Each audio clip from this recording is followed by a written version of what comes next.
For today's video, gagawa tayo ng corn soup. Ayan. Ayan, nag-blender tayo ng mais.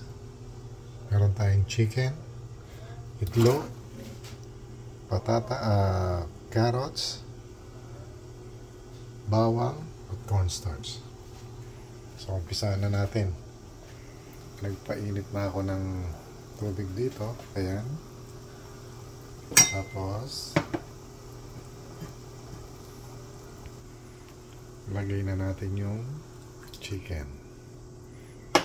Hintayin mo natin lumambot yung chicken bago natin lagay yung carrots. Okay? Prepare natin yung itlog. Ayan, 3 itlog. 1, 2,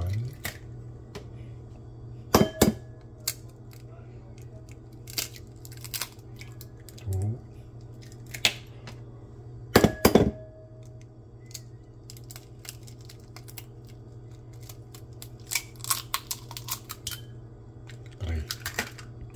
Sababay natin.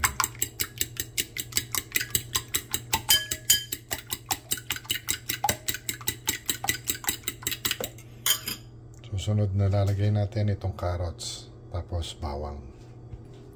So ayan mga brother, tanggalin natin yung scums. Ayan. Alisin natin yan. Ayan. Mga masamang elemento ng karne. Ayan, kapag malambot na ang manok, ilagay na natin ang bawang. Ayan.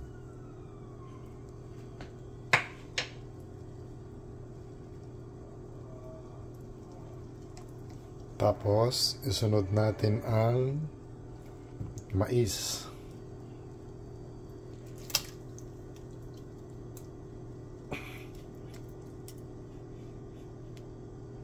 And then takpan muna natin. Balikan natin after 5 minutes.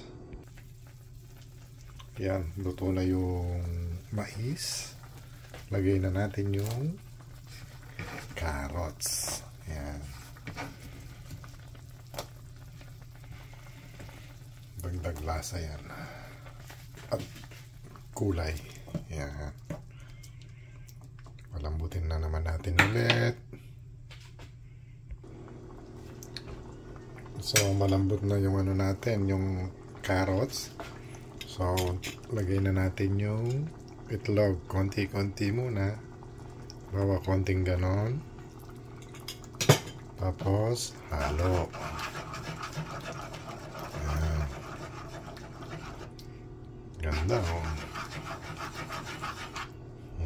Diba? Tapos, konti na naman. Tapos halo. Ayan, diba? Ganda.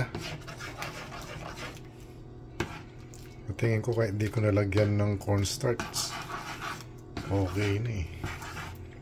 Kasi may cornstarch pa to, parang medyo sticky siyang konti. Then, the last one, yun.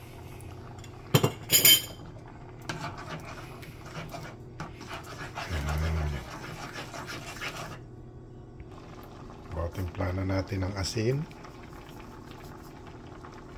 Asin. Paminta. Haluin.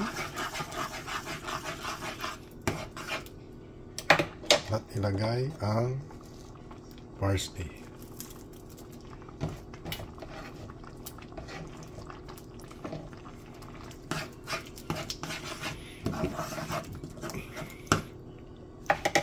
Yun, tapos na ang ating corn chicken egg soup. Ayos. Diba? Mamaya kakain na tayo. Okay, thank you po sa panonood. Maraming salamat. God bless. Don't forget to like, share, and subscribe. And pindutin ang notification bell para makapakita ko uli yung mga iba kong luto. Maraming salamat po.